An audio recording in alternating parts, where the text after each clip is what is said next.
It's on? Can you hear me? What? I'm Dagny Eason. Anyway, I signed up for Active Rain in 2007 and read a lot of comments and was terrified, absolutely terrified to write a blog, because even my husband said when I wrote thank you notes, let's go over this. So I thought, I can't put it out there. But I finally got brave at, let's see, January of 2010. I really started blogging. Before that I did 100 comments a month, but that's it. But I knew everybody. I knew everybody really well, but I didn't have anything to speak of out there.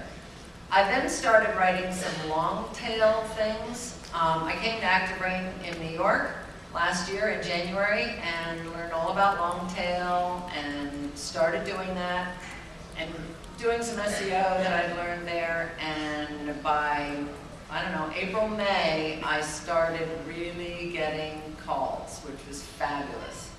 I wrote something as silly, back in January last year, I wrote low-income house, the title of the blog was Low-Income Housing in Wilton, Connecticut. Afterwards, about a month later, I went, oh no, why did I write that? I'm going to get all these people who just want to do affordable rentals, and what am I doing this for? Well, I've gotten 2 or 3 sellers who have called me. They need to sell their houses. They don't have the money. They're looking for low-income housing for after they've sold their houses. So I'm getting listings, great listings, from that blog, which is awesome. So that's just one example. So this will come back to me. I've got tons more to say. Sorry. Are we answering the same question?